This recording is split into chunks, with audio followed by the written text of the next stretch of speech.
Brian will talk sports, politics, entertainment, and anything that matters to you. Feel free to call Brian at 702-221-7283. You want answers? I want the truth! Now pushing the limits, here's Brian Shapiro. All right, what's up, everybody? Happy Thursday. It is Pushing the Limits, and I am so glad that you can join us. We got a busy show packed for you today. We got a lot to get to and a lot to talk about. Obviously, the biggest news story of the week, certainly the biggest news story of yesterday, Donald Trump's visit to Ohio. We're going to get into that. Was it political? Does he actually care about the people there in this train derailment? We're going to talk about that. We're going to talk about Donald Trump's visit. We're also going to talk about Mayor Pete Buttigieg, his response to Donald Trump. It's interesting. We're going to get to that. Later on in the program, real tragedy striking UNLV football. A young man, 20 years old, with his entire life ahead of him, has passed away. Nobody seems to know what happened. Nobody seems to know the cause of death. There are some people that are saying it was the UNLV athletic department's fault and the trainers. I have no idea. Everybody seems to be speculating. I've even heard people say, it must have been the vaccine. Well, I'm going to break this down, and I'm going to talk about it with the information that I know a little bit later on in the show. Also, hour number 2, 11-year NBA veteran is going to be joining us in studio. God, I love talking hoops with Paul Mokeski. He's going to be joining us in studio. The Mo and Shapiro Hour. I think that's what we're going to call it. I have an announcement to make before we get to Donald Trump, before we get to his visit to Ohio yesterday. I do have a public announcement to make. Pushing the Limits is actively searching for a permanent co-host. Now, I put an ad out last week, and it's kind of been overwhelming, the amount of people that have hit me up. I've gone through so many resumes, I can't even begin to tell you. It's actually really funny because I was just telling Mark off the air that somebody had applied for the position that is like Wayne Allen Root times 10. I won't even say his name, but what I'm referring to is there's somebody that is such a right-wing buffoon that applied for this job, somebody that I've talked trash about a lot, and he actually applied to be my co-host, and his reference was Sean Hannity. Of all people, Sean Hannity. Give Sean Hannity a call. He'll tell you that I'm a great guy. So I just kind of emailed him back and I said, dude, you're the last person on the planet I've ever want to work with in any capacity. It is funny that some of those people actually did reach out to me. But anyway, let's get down to some important issues. And unless you've been living under a rock, you know what took place at this toxic train derailment in a small Ohio village. And it's, we get a lot of these trail derailments every single year, but this is a bad one, right? This is a bad one. So before I get to Donald Trump's visit to Ohio, which I thought was a joke, and I'll explain why here coming up in just a few minutes, Republicans out there are going after Pete Buttigieg, and they're going after the Joe Biden administration for this train derailment. They're making it political, right? And Pete Buttigieg has certainly taken a lot of bullets for the president. Buttigieg did acknowledge in a CBS News interview that he could have spoken a little bit sooner about how strongly he felt about this incident, right? But the effort by Fox News and Republicans to use the pain of this East Palestine community as a political weapon is both angering, but it's par for the course for Republicans, isn't it? One White House deputy press secretary said that these are bad faith attacks from Republicans who have been in lockstep with the rail lobby to unravel safety precautions for years. Guess what? He's right. Buttigieg supporters have accused Republicans of showing only newfound interest in rail safety. Why, you ask? Well, I'll tell you why. Trump's administration had shelved an Obama-era rule that would have required faster brakes on trains carrying highly flammable materials. Trump's DOT also ended regular rail safety audits of railroads and killed a pending rule requiring freight trains to have at least 2 crew members. Those are not opinions. Those are facts. You won't hear the Trump administration, the former Trump administration, talking about that. You won't hear people on Fox News talking about that, or OAN or Newsmax. Those are facts. Truth be told, there's more than 1,000 train derailments happening in the U.S. during any given year. And transportation secretaries, by the way, don't normally go to the scene. Everyone's saying, where's Pete Buttigieg? Why isn't he on the scene? Rail safety veteran Bob Laube said that in his 23 years at the NTSB and the Federal Railroad Administration, he remembers just one time when a secretary visited the site. Now, do I think it's good that Pete Buttigieg visits the site? Yes. Do I think it's good that he talks to members of the community? Yes. I'm not saying that's a bad thing. But again, once in 23 years did the secretary ever go down there and check it out. So again, that's another right-wing talking point. So Donald Trump and his administration and Republicans are going after Pete Buttigieg and the Joe Biden administration, and I'm so glad that Pete Buttigieg addressed that. So I want to play you a little bit of this audio. This is Pete Buttigieg at the press conference, I believe it was earlier this morning, as he was asked about criticisms from the Trump administration on this train derailment. Have a listen to this exchange. You mentioned a national political figure who's decided to get involved. It sounds like you're talking about Trump. And then you said, I need your help. How can he help? Well, one thing he could do is express support for reversing the deregulation that happened on his watch. I heard him say he had nothing to do with it, even though it was in his administration. So if he had nothing to do with it and they did it in his administration against his will, maybe he could come out and say that he supports us moving in a different direction. We're not afraid to own our policies when it comes to raising the bar on regulation. And I've got to think that him indicating that this is something that everybody, no matter how much you disagree on politics and presidential campaigns, can get behind. Higher fines, tougher regulations on safety, Congress untying our hands on braking rules, all the other things that go with that. That'd be a nice thing for him to do. All right, so basically, that's Pete Buttigieg talking about what Trump did in his administration, blaming the Biden administration, right? Blaming Pete Buttigieg for what took place. But when you actually look at what went down during the Trump administration, it was the opposite of safety when it comes to these issues. The Obama era and what was put in place, Trump knocking that down, getting rid of these sorts of regulations.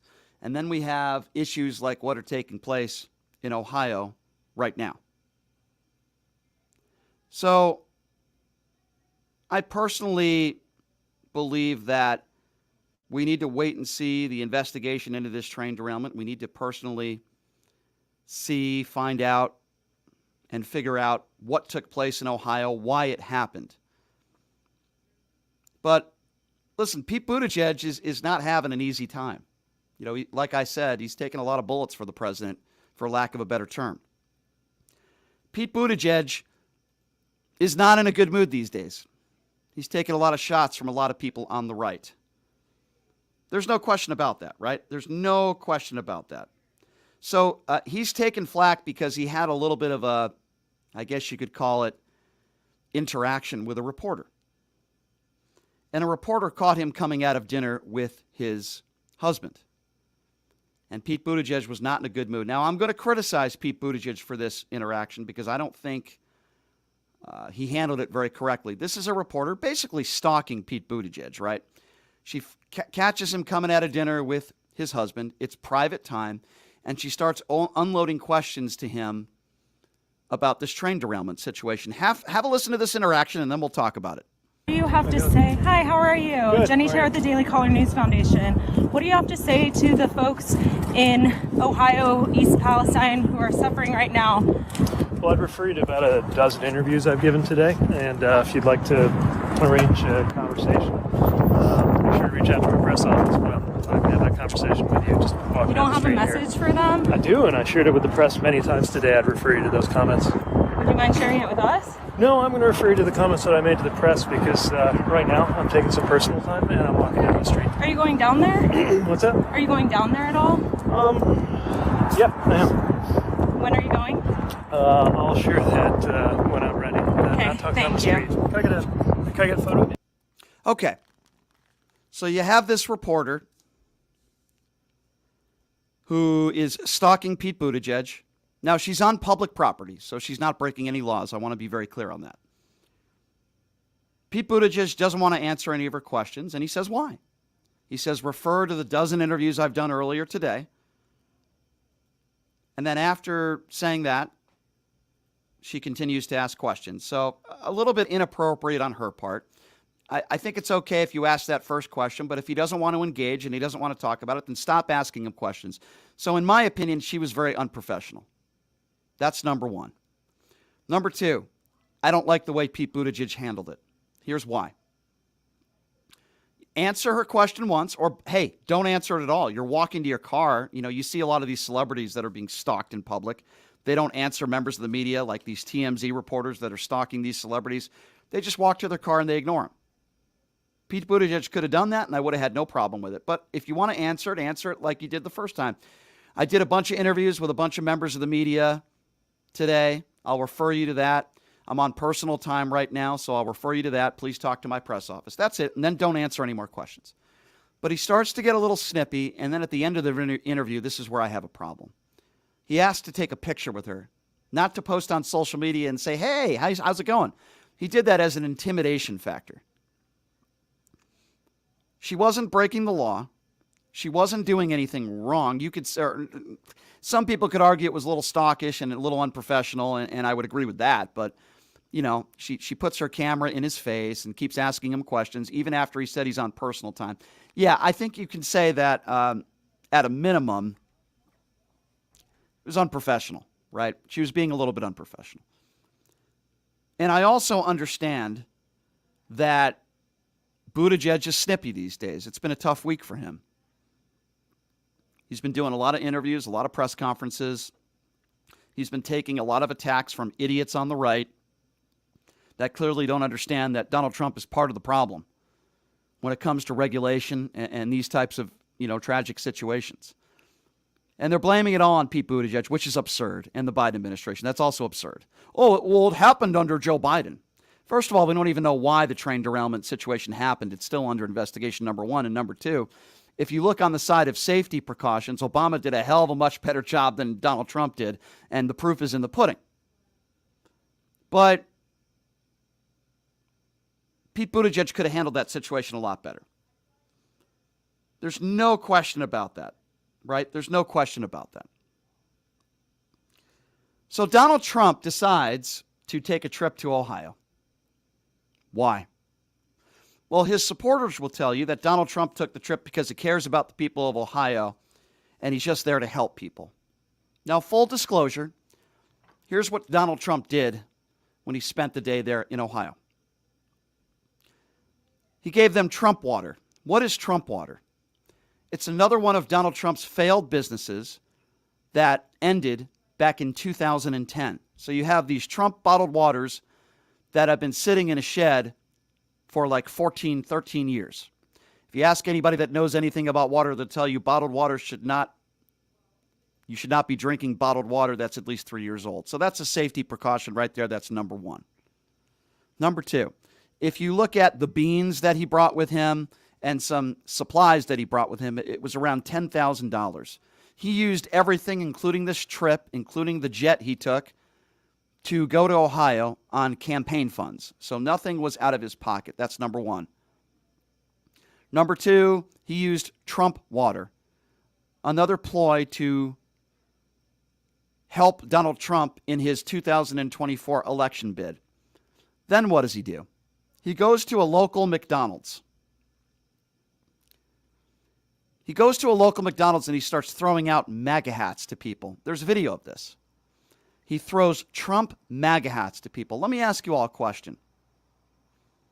You see any Democrats doing stuff like that? Like when there's a tragedy, they throw out... Would you ever see Joe Biden throwing out Biden 2024 hats? Of course not. Because it's beneath him. And it's beneath any politician, especially after a tragedy. He went in there and he started tossing MAGA hats around to people in McDonald's. It reminded me when tragedy struck on the other side of the world. Do you remember when he was tossing out paper towels to people like he was Steph Curry? When you care about a community, you don't make it about yourself. You help others. Oh, Brian, what are you talking about? He provided Trump water to them. He bought a few people some meals at McDonald's. You don't make it about yourself. And he did that in his speech. And I want to play you a little clip and a little bit of an analysis from Donald Trump's speech in East Palestine, Ohio. Now, this is fact-checked, and if you don't believe me, you can go back and you can watch the whole speech. I'm going to give you a few excerpts of the speech. Less than 17% of the speech, he was talking about the people of Palestine and the tragedy there. Less than 17%. About 85% of the time, he was talking about himself, promoting Trump water, complaining about the EU taking credit for FEMA. And when asked about his deregulations when he was president, he called it fake news. Here's some excerpts of Donald Trump's speech yesterday in Ohio. Well, thank you very much, everybody. It's an honor to be here. It's an incredible place and some incredible supporters and people that have worked with us for a long time. And we've been here for them. And even a few days ago, we had this wonderful village and rocked the lives of people throughout this area long beyond. We've been getting our news from the real news and from the fake news. And the fake news we even believed in this case because they back. When I announced that I was coming, they changed their tune. It was an amazing phenomena. The mayor and I were discussing. They said that we can't let this happen. That was a big change of pace. Amazing in every way. And we had tremendous luck with the tornadoes. A little bit, I don't know if you remember when Ohio State wasn't going to be playing football for another season. They were going to sit back and watch with the China virus or COVID, whatever you want to call it. Community needs now are not excuses and all of the other things you've been hearing, but answer. Now at $117 billion, and as you probably know, Europe, when you add it all up, is at about $10 billion. That's a big difference, wouldn't you say? In thousands of bottles of water, Trump water, actually, most of it. Some of it we had to go to a much lesser quality water. Sandy Pensler and his son, Jonathan Pensler, from Cortex in Michigan for donating thousands of. And again, I want to thank Senator Vance, and I want to ask JD to come up and say a few words, and then Mayor Conaway, and Marty Grimm will come up and finish it off. Thank you all very much for being here. Yeah. Thank you all so much. And then he goes over to McDonald's and tosses MAGA hats out, going into his diatribe against the Biden administration for the response to the disaster. He refused to answer the question about deregulation and what he and his administration members did. Instead, he launched into his typical attack on fake news, as well as on the Biden administration, claiming that both were seeking to blame him for the disaster. Ladies and gentlemen, make no mistake about it. Make no mistake about it. Donald Trump went to Ohio for one reason and one reason only. A campaign trip to make it about himself and make himself look good in an attempt to make the Biden administration look bad in his attempt again, which I believe will be a failed attempt, to be the next president of the United States in 2024. Donald Trump didn't go to Ohio because he cares about people like you or me or the people of Ohio. He didn't go there because he really cared about this issue and he wants fair regulation because his actions speak louder than words. He deregulated what Obama put in place. He went to Ohio as a ploy for himself to gain more recognition from idiots out there that don't understand why he was really there. They're, again, suckers. You are a sucker if you believe that Donald Trump went over to Ohio for the reason to make things better and to help people. He claims that he is a billionaire. If he is a billionaire, then why don't you donate $100,000 of your own money then? If you're a so-called billionaire like you claim you are. Don't give them Trump water and don't toss your MAGA hats at McDonald's because that's what he did yesterday. Tossing out MAGA hats. How despicable and how disgusting when people are suffering out there. He had no answers or solutions to the problem. And then when asked about the deregulation, he called it fake news, which it's not. All you got to do is look it up.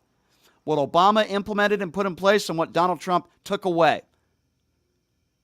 That's exactly what Donald Trump did in his administration. And people are saying, well, where's Joe Biden? Why didn't Joe Biden show up to this train derailment? First of all, if you look at the history of train derailments in this country, the president never shows up. That's number one. Number two, Do you have any idea the conversations that Joe Biden has had with the mayor and with the governor? Because they have had conversations. And those in Joe Biden's administration, they have talked to local officials there, not about campaign rallies or handing out MAGA hats or praising yourself for buying somebody lunch at McDonald's. They have actually had real conversations about how to help the people there and what they need. Not about Trump water. It's not what they talked about. The causes of this train derailment and how to help people there. Not showing up and saying, oh, look at me, I gave out some Trump water and I handed out some MAGA hats and I'm going to now blame the Biden administration for everything so I can make myself look good so maybe I can get some more votes here and maybe win the 2024 election. But if I lose, I'm just going to say the Democrats cheated again and maybe we'll have another insurrection, because that's exactly what Donald Trump is doing. He's setting yourself up for it. First, he's got to get past Ron DeSantis. I'm not even sure that's going to happen. How could some of you people out there be so gullible? How could you people out there? Donald Trump doesn't do anything unless it benefits Donald Trump. Period. And if you don't believe that, and if you think Donald Trump was out there for the goodness of his heart, then I'd love to hear from you now. I'm going to give out the phone number. If you agree with me, great. Tell me why you agree with me, and that's wonderful. But if you disagree with me, and you think Donald Trump went out to Ohio out of the goodness of his heart because he wanted to help people, I want to hear from you right now. Those of you on social media, those of you listening live on KSHP, here's the number. I challenge you to call me. 702-221-7283. Again, that number, if you want to be a part of the conversation, now is the time to call. 702-221-7283. I believe we have Scott on the line, if I'm not mistaken. Hello, Scott. Hey, Brian, how's it going? Hopefully the snow in Vegas is not hitting you guys too hard. No, the snow pretty much disappeared in about 30 seconds, so we're good. What do you think about this, Scott? Well, here's the thing, Brian. Oh, by the way, I have subscribed to your YouTube channel, and I have followed you on TikTok. If you want to give me a follow on TikTok or not. Sure. My username on there is SharksFan39 because I live out in California. So. Well, I appreciate that. I definitely will do that, my friend. Thank you. Do you agree with me that Donald Trump made this trip to Ohio to not benefit anybody else but himself? Oh, absolutely, 100%, Brian. And if I may, I'd like to share a fact with you. Now, me personally, I did vote for Biden in 2020, but I'm not, one of those, hardcore Biden. Oh yeah, he's so great. He's one of the best presidents ever. But I would like to share a fact with you about this whole thing in Ohio. Okay. And what I'd like you to do is, I want you to fact check me on this, and if I get something wrong, let me know, and I will say, okay, I was wrong. Okay. So, and this is for all, the Trump kissers that are out there. Now, one thing I noticed when I was watching you on TikTok yesterday or last night was a lot of the comments that kept popping up was, oh, well, where's Biden? Why isn't he in Ohio? Why is he all the way in Ukraine? How come he's not in Ohio yet? Well, here's the fact for all you Trump kissers out there.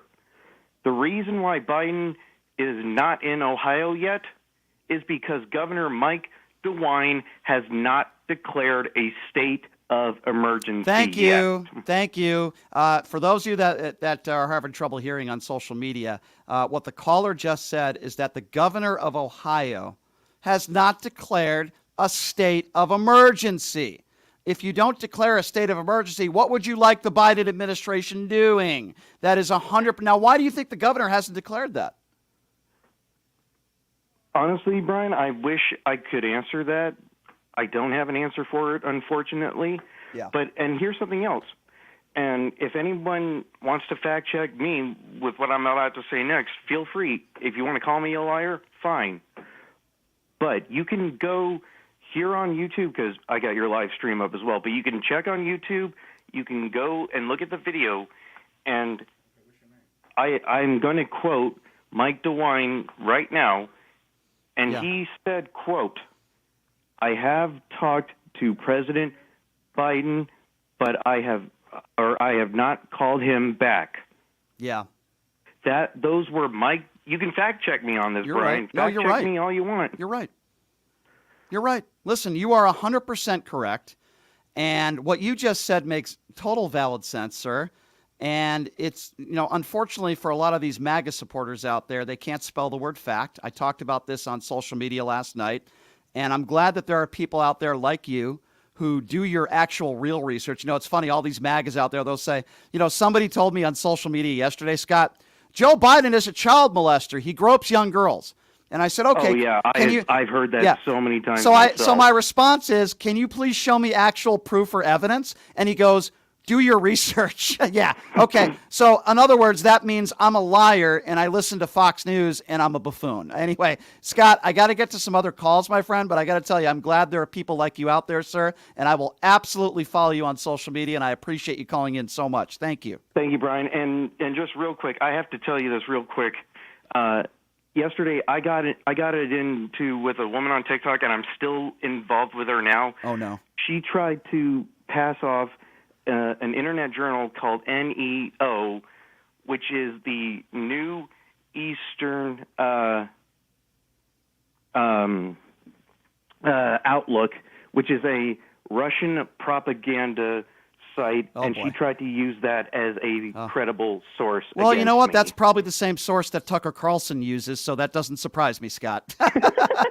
My friend, I appreciate it. Good to hear from you. We'll talk to you soon, okay? Thanks, Brian. Thank you. 702-221-7283. I apologize for some of the people on TikTok and social media that don't hear the caller. I don't know why that's happening, but I can hear the caller just fine. I guess I only care about myself, so me and Donald Trump have that in common. 702-221-7283 is the number to call. Who do we got next? We got Robert joining me next on the line. Robert, who is watching on TikTok. Robert, what's going on, man? Hey, this is attacking the ignorance from last night, my man. Attacking the ignorance. You told me to call. Yes, sir. I think you and I probably agree then, correct? We agree. Yeah. Donald Trump handed out more Trump hats than he did water. Okay? And I thought that the Trump water ended like in 2010. So that's really stale water he's going to be given to the people of Ohio. Yeah, he gave them water that's 13 years old from another failed company that he tried to run, which also went under the tank. Yeah, exactly. Yeah. So the thing is this. Donald Trump removed some of the regulations in regards to the rail system, if you remember correctly. Some of Obama's policies. Yep. Also, the thing is, Donald Trump likes to remove regulations from things, kind of like, you remember Deepwater Horizon? I do. Yep. Okay. He removed one of Barack Obama's policies in regards to the oil rigs. Mm-hmm. Yep. So he did that too. So now when a disaster happens on the oil rigs, it's due to the fact that Donald Trump removed some of the regulations. See, Donald Trump wants to remove But he regulations. called that, but wait a second. Yep. Donald Trump called that fake news. Should we believe him? Of course. He's never lied. Yeah, I mean, he was asked that in a press conference in Ohio yesterday, and he deflected, and he only said it was fake news, even though it's on the public record. It's on the record. Yeah. Are MAGA supporters this dumb? I guess that's my question. Yeah. Well, that's unfortunate. I want to help those people. I want to try to educate them. But sometimes, you can't help people when they don't want to be helped, right, in all facets of life. And he goes out there, exactly. right, as you know. He goes out there to Ohio. He hands out his 13-year-old Trump water. He buys a few people some meals at McDonald's. By the way, if you're a billionaire, you probably should take people out to a better place than McDonald's. All due respect to McDonald's, they have great French fries. But he's tossing out these MAGA hats to people. Can you imagine? You're in McDonald's. You're going through tough times there in that city. You don't have clean water, or maybe at a time you didn't have clean water. You're concerned, and all you have to show for Donald Trump's visit is a MAGA hat. I mean, that would piss me off. Wouldn't that piss you off? Yeah, but then if you remember correctly, Trump did have a football team or a basketball team at the White House, and what did he have? A McDonald's spread. Remember? Yes, I do remember that. He did that for a football team, too. I remember. Yeah. Yep.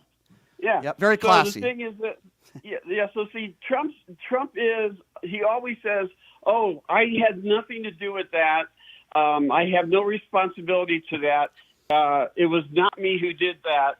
It's always, he's denying everything that happens if he has any part of a bad situation. But if I'm not mistaken, I just heard a Periscope, a TikTok, where one of the people were talking about how many train wrecks in Trump's 4 years. Yeah. There was like 1,600 train wrecks and 40 deaths. I would say there were more train wrecks. Did you watch any of Donald Trump's press conferences? Did you watch his coronavirus press conferences? Those were train wrecks as well. All of his marriages have been. I'm talking physical train Oh, wrecks. I know. I'm just making a joke. But all of his marriages have been train wrecks. His businesses, many of his businesses have been train wrecks. They've gone down the toilet. Now he's in all these indictments that are going to be coming down the pike when it comes to Jared Kushner and Ivanka Trump. And a lot of people think Donald Trump is going to be indicted as well. His entire life has been a train wreck. He was handed a $500 million company from his clan dad. And he took that $500 million company and refuses to, for years to show his tax returns. The man is not a billionaire. He's loaned, he's been borrowed a lot of money from a lot of people, including right there in New York City. His entire life has been a train wreck, as far as I'm concerned. And listen, if there are still people out there that support the train wreck, the orange turd himself, Donald Trump, then God bless him, man. Because I got to tell you, at this point, I can't debate those people anymore. I try to. Well, don't forget, he just signed a deal for $4 billion, from what I understand, with Saudi Arabia to build buildings and golf courses. And this is from from the Saudi prince who he covered his butt for the murder and the dismemberment of a reporter. Correct.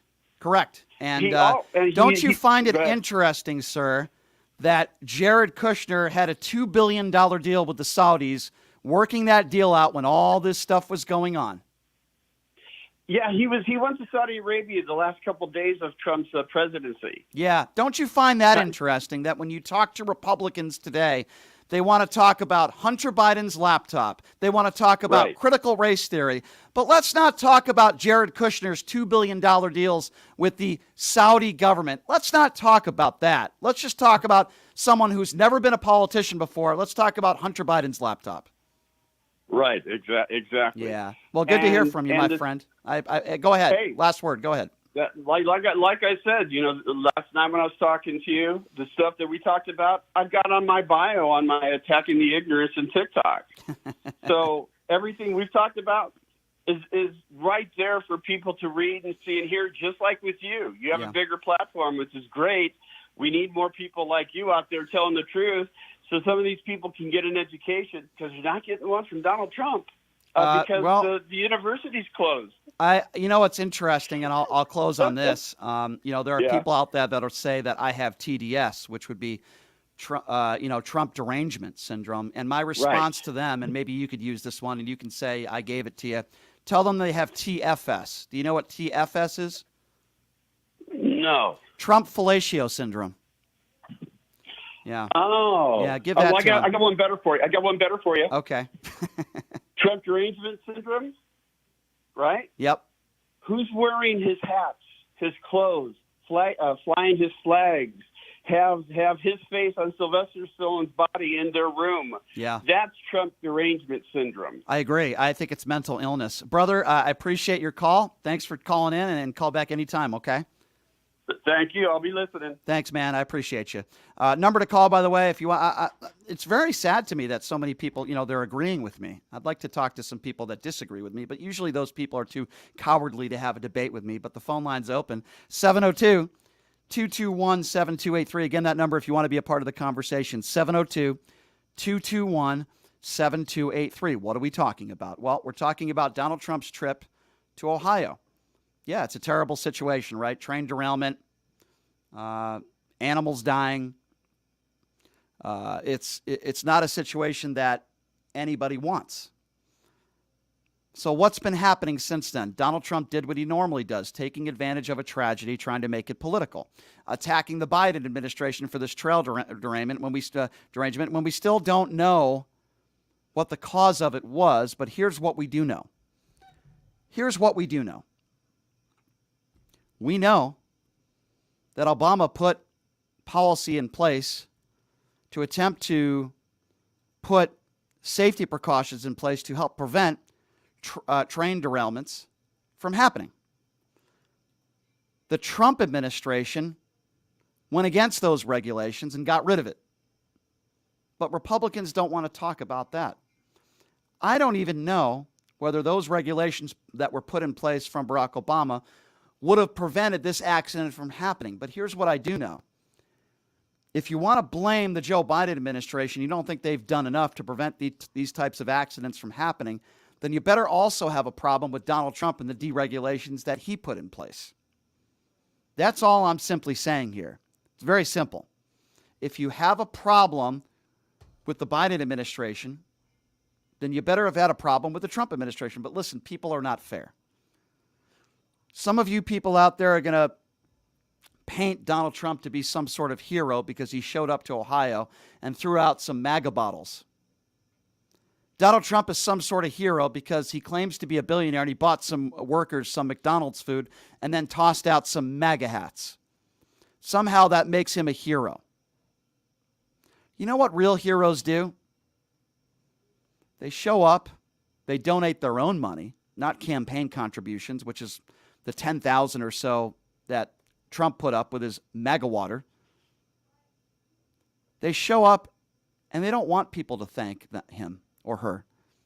You show up to help people, not by buying them a $6 or $7 lunch at McDonald's, not by throwing MAGA hats in the air. You go because you care. You don't make it about politics. Hey, I'm here to help. Here are the things I'm going to do to help all of you. Tell me what else you need. You don't make it political. You don't talk and lie, by the way, about what you did or didn't do during your administration, because that's exactly what Donald Trump did do. You don't make it about yourself. Gosh, you don't hand out MAGA hats. So insensitive to the people out there in Ohio who are obviously struggling. If you want to be a part of the show, give me a call. It's a live radio show. We're also live on TikTok, YouTube, Facebook, Twitter. But we also are doing a live radio show here, so I'm actually taking phone calls. I'm going to give out the number now. If you'd like to have a conversation with me, whether it be a debate, whether you agree with me or disagree with me, I'm going to give out the number, which is 702-221-7283.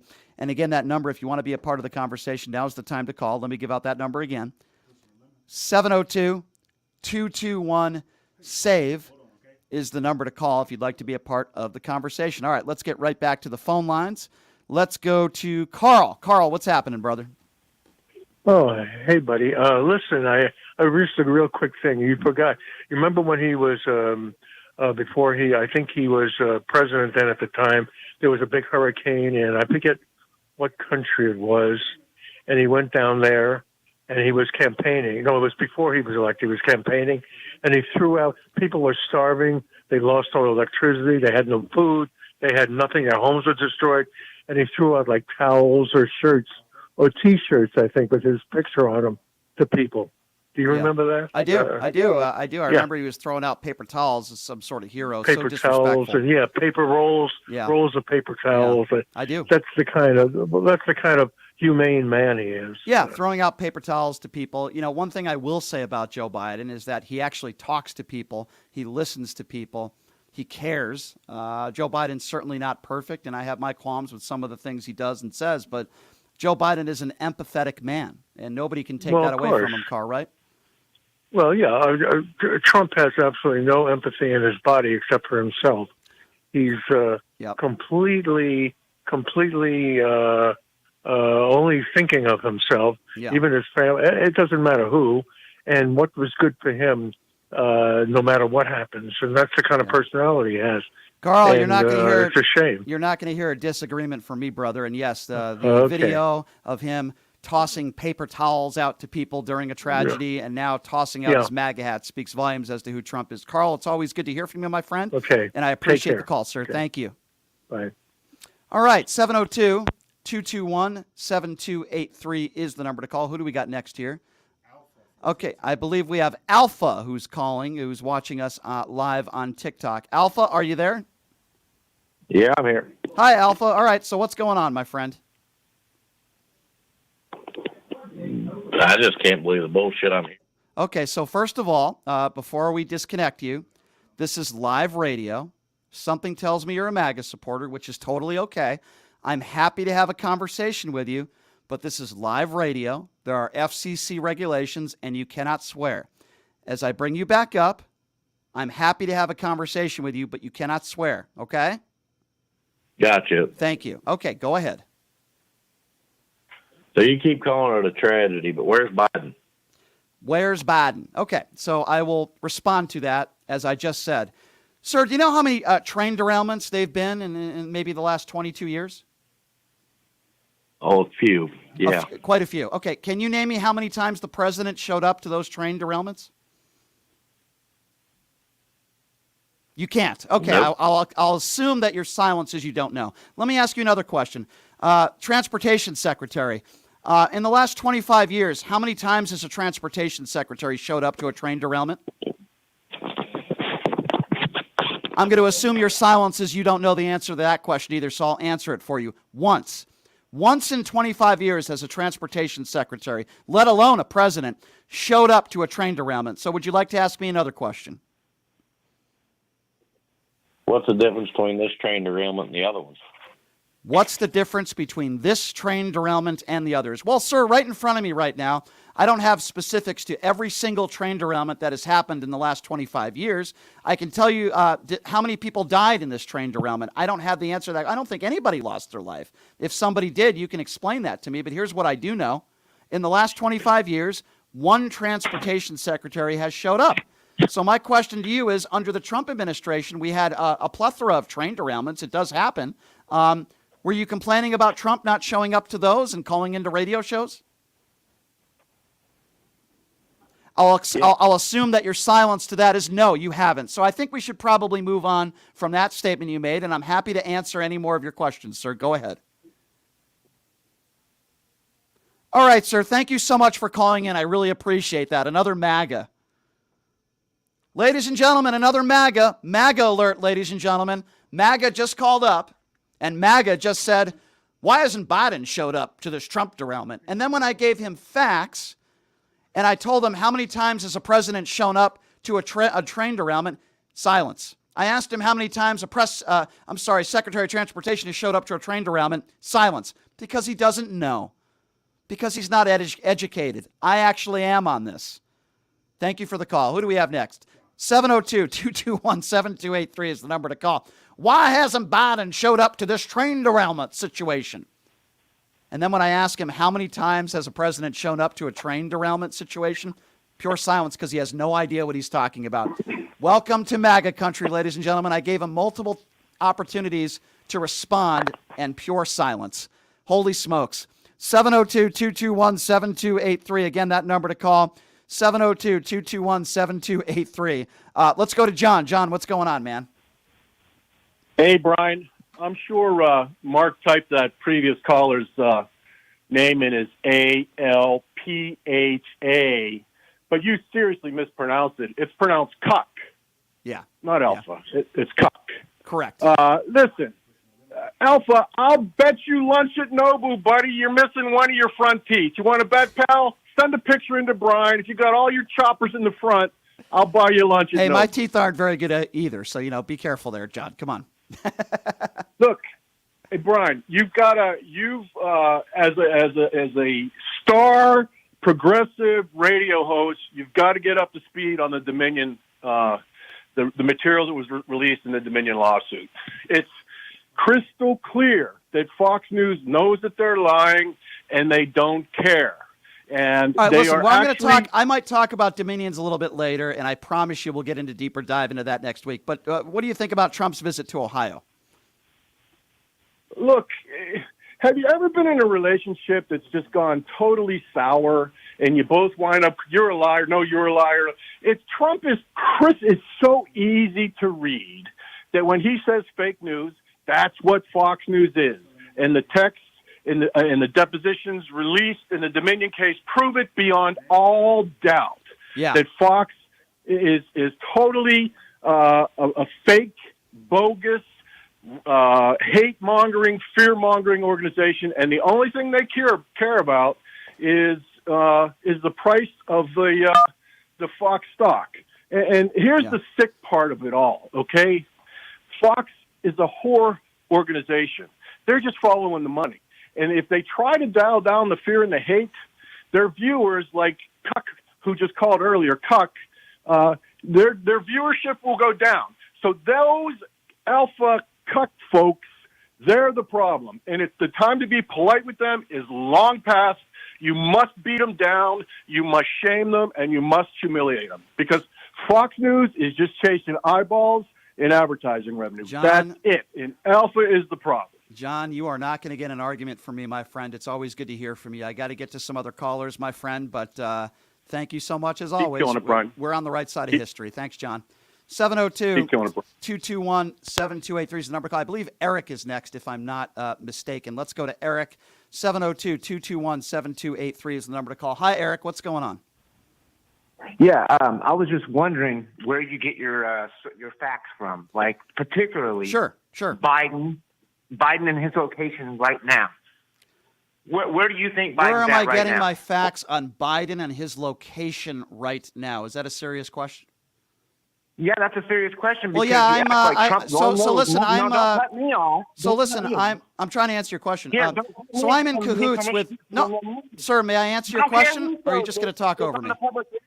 So let somebody talk that is in. Sir, you just asked me a question. This is how a radio show works. You call in, you ask me a question, and then you give the opportunity for the host to answer it. Would you like to do that or not? Answer. Okay, then be quiet. Shut up and let me answer. Okay? Answer. Pot him down, please, Mark, because this is another MAGA who doesn't understand how to have a conversation with somebody. Thank you, Mark. You're asking me right now if I know the exact location of where Joe Biden is. Let me explain to you how the Secret Service works. You see, Biden's locations are given to members of the media when he holds a press conference. But the Biden administration and the Secret Service don't tell every regular day people, even people like you, where exactly the location of Joe Biden is at any given time. I don't know why you would ask me a question like that because it makes absolutely no sense. So why don't you actually ask me a question that is relevant to the conversation, and I will pod you up and bring you back up. Go ahead. Yeah, it's totally relevant because it's public information. You can no, look it's it not. up on Pot him down again. Another MAGA that doesn't know what he's talking about. It is not public information, you fool.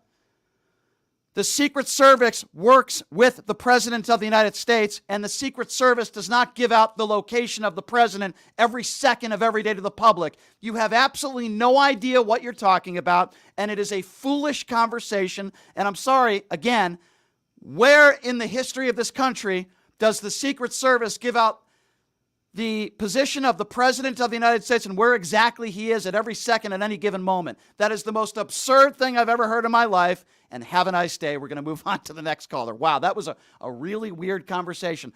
I'm going to be willing to guess that guy is a staunch Donald Trump supporter. I mean, hey, I could be wrong, but that's the guy that wants to talk about Hunter Biden's laptop, and that's the guy that believes that the general public knows where the President of the United States is at any given moment. That's the most absurd thing I've ever heard in my life. Do we have others on the line? Who do we got next? Al?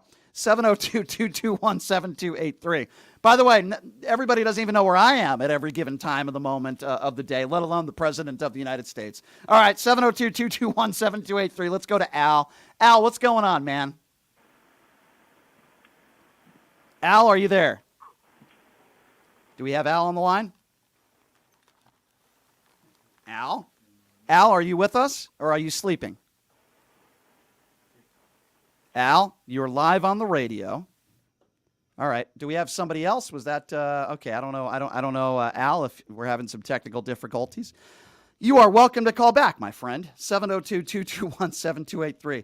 Here I am talking about Donald Trump's visit to Ohio, giving out actual facts of how many times a president has visited a scene of a train derailment, how many times the transportation secretary have visited the scene of a train derailment. We have people on the record that are saying in their 23, 24 years in doing this, they only know that the transportation secretary showed up once. Those are facts. And yet we have people that say, what happened? Why didn't Biden show up to this train derailment? These are the same people that are saying, how come Biden's not at the border? The MAGA callers that are calling in are making that point. And then when I give them facts about how many times a president, Republican or Democrat, has shown up to a train derailment, pure silence on their part because they don't know. And then I have a guy calling up saying, how do you know where the president of the United States is? Which is another very strange point to make because the Secret Service doesn't always give out the information of where the president is all the time. That's actual fact. That's not opinion. That's not an opinion. That is fact. And again, the number to call if you want to be a part of the conversation is 702-221-7283. All right, let's go to our next caller. Let's go to Robert. Robert is next. Hello, Robert. Yeah, first of all, your Ohio stuff, you're just asked backwards about everything. Okay, so tell me, what am I ass is not a curse. about? Ass is not a curse, you gaslighter. You're a gaslighter. That's all you do all day. Okay, so let's have a conversation. It's gaslight. Okay. Gaslight, Okay, gaslight. so you can call me things, but let's have a conversation. Would you like to have a conversation? Okay, I'm talking about what part of our economy let's is have better. a conversation and stop calling me a What part of our economy is better? I heard you before. Sir, one thing at a time. We're not talking about the economy right now. You just said I'm ass backwards about the train derailment situation. So let's start there. What have I said that is ass backwards? What does Donald Trump have to do with anything? Our problem. We had no problems under Donald Trump. Sir, you just said I was ass backwards under Donald about Trump, talking you about gaslighter. Ohio. I know you want to gaslight me. Sir, go ahead. I'm not gaslighting you. I'm asking you a question. I'm going off of your statement. You said I'm ass backwards on what's taking place in Ohio. Now I'm asking you to be specific. When you claim that I am, quote, ass backwards, what have I said specifically that is, quote, ass backwards? Go. All right, there's been 1,000 train derailments. That's not the issue in this country. It's an issue in Ohio. But I heard you before, and you talk about the economy and how it's so Not great talking now. about the How economy. could you vote Not for talking about the economy. Pot him down. See, that's what these MAGAs do. He just said I'm ass backwards about the train derailment story. I have now asked him 3 times to be specific. What have I said? Now I'm going to ask him for a 4th time. If you're not going to answer me for a 4th time, then there's no point in having this conversation. You made the statement that I am ass backwards when it comes to the train derailment situation. I am now asking you for a 4th time. Nothing to do with the economy. What have I said specifically that is ass backwards about what has taken place in Ohio? I'm now asking you for a 4th time. Go. I'm going to be truthful, and I've only listened to this conversation for 15 minutes because you're the one who made the statement that I was ass backwards. I don't care if you were listening for 5 seconds. I'm now asking temporarily. When you talk about sports, I'm not talking about sports. I'm not talking about the economy. I'm now asking you for a 6th time. Quote, you said I was ass backwards in talking about the train derailment in Ohio. I'm now asking you for a 6th time. What did I say specifically? Okay. Joe Biden has lied about every single... All right, get him off. Okay, there's another MAGA who can't answer the question. Then he says Biden has lied about everything.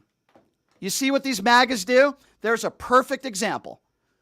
The guy just called into this show, and he just said I was ass backwards about what I said about the Ohio derailment. I asked him 6 times to be specific with me. 6 times I asked him, what specifically did I say that was ass backwards? Couldn't answer. Ladies and gentlemen, that's the definition of gaslighting, and that's your typical MAGA today. 702-221-7283. All right, let's go to Dave. Dave is next. Hello, Dave. Hey, real quick, what's the topic we're on right now so I can ask my question regarding a certain topic? Sure. The topic is how many women you've slept with in your life, sir. How many? Are you serious? Yeah, that's the topic. That's what we've been talking about for 45 minutes. Well, I mean... You're calling into a radio show, with all due respect, I'm going to try to be nice, and you have no idea what the topic is, but you're just calling in? Well, no, because you keep switching topics. So. No, I'm not. I've been talking about the train derailment situation in Ohio for 50 minutes. And you're calling in saying, what are you talking about? Let's be clear here. Can I talk? If you make sense, yes, sir. Okay. So how many women I've slept with? That was a joke, Does sir. I anal really don't count care. with your wife? I was making a joke, sir. Have a nice day. I was making a joke. You don't call into a radio show and then say, hey, what are you guys talking about? I guess that's how some of you... I'm going to guess that guy's... I don't know, Mark, am I wrong? Have you ever heard somebody call into a radio show and then say, hey, what are you talking about? By the way, I think the answer was 0. I just think he was afraid to answer my question. Anyway, all right. It's been fun, ladies and gentlemen. We're gonna switch topics now. Always fun to hear from my MAGA callers. Always fun. Hey, Brian, you're a liar. Oh, really? What am I lying about? Hey, Brian, you're so wrong about what you've said about the train derailment in Ohio. Oh, okay. What have I said that's wrong? Oh, let's talk about the economy. Biden's a liar. What is wrong with you people? Can't you guys have a conversation? When you are going to call into this show and you're going to ask me or claim that I'm lying about something or I'm misinformed or I'm wrong, I have no problem with that. Give me an example. That's what MAGAs do. Brian, you're a liar. You're wrong about what you said about the train derailment. Okay, what have I said that's wrong? Let's talk about the economy. No, sir. What have I said that's wrong? Biden is a liar. Sir, I'm giving you an 8th opportunity. What did I say that's wrong? When you make a claim about something, back it up with something that I said. It doesn't mean that we're going to disagree or agree. That's okay. For argument's sake, at least give me an example of what I said that you disagree with. Holy smokes. Holy smokes. Thank you, MAGAs, for calling in. And thank you for proving to me what I already knew. Here's what we're going to do. We're going to take a break. We're going to reset some things on this show. And this is going to be a lot of fun when we come back. We're going to talk to a guy who's been in the NBA for over a decade. We're going to talk about LeBron James breaking the scoring record. We're going to talk about the NBA All-Star Weekend. We're going to talk about trades. We're going to talk about the playoffs. God, I love having this guy on. And I got some very funny audio that I'm going to play for Mr. Paul Mokeski coming up next. I know he's going to enjoy it. We're going to take a quick break. We're going to be back with the big 7-footer right after this. You are listening to Pushing the Limits right here on KSHP.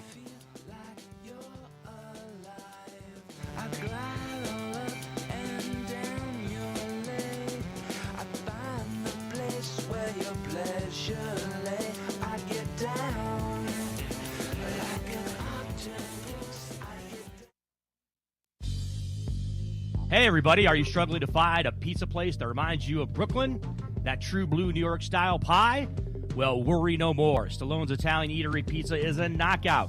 We're located at 467 East Silverado Ranch Boulevard, just off of Premium Road, half a mile east of South Point Casino, just minutes from the Las Vegas Strip. Come by and grab a slice of pie. Plus, check out our Brooklyn-inspired Italian cuisine. Our sandwiches are super. Hero, that is. Because why be a sub when you can be a hero? Stallone's Italian Eatery is here to serve you phenomenal food, Vegas. Forget about it.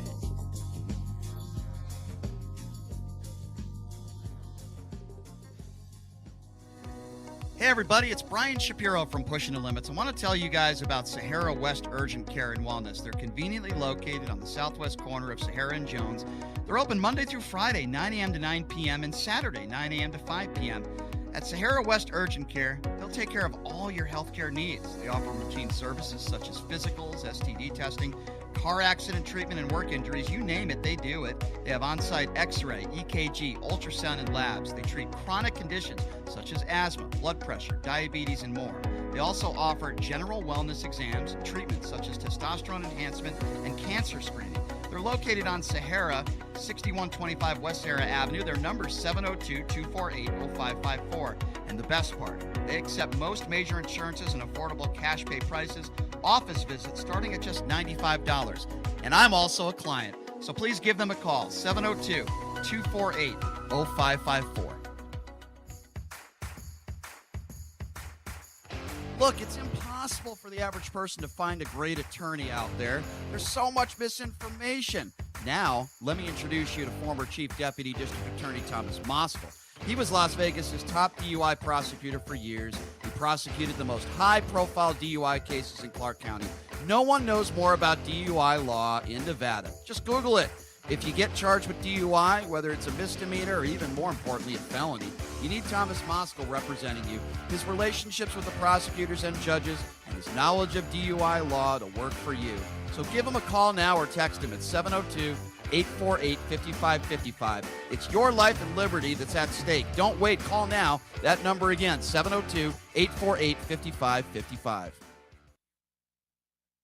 Welcome to Hash House A Go-Go, where we've been serving farm food and crafted cocktails for over 2 decades. Visit us for the full Hash House experience at any of our 5 Las Vegas locations. Hash House A Go-Go is where old school meets new and gets twisted. We bring people together over good food and fun. Come in for breakfast, lunch, or dinner, and come hungry because our portions are huge. Visit us online to see our entire menu at hashhouseagogo.com. Hash House A Go-Go. It's a Midwest thing, and there's nothing else like it. Is your dog suffering from a sensitive stomach? Hi, it's Kelly the Cookie Lady from Mooch's Munchies. Our dogs had super sensitive tummies, and I needed to find a low-fat treat that wouldn't give them gas or other issues. Most of the treats on the market were loaded with fillers, chemicals, and chicken fat. Many of them weren't even food. Well, I knew I could do better, so I developed Mooch's Munchies, and I'm happy to be able to share them with you. Stop by our store or our website, moochesmunchies.com, and find out why we say that Mooch's Munchies are totally pawsome.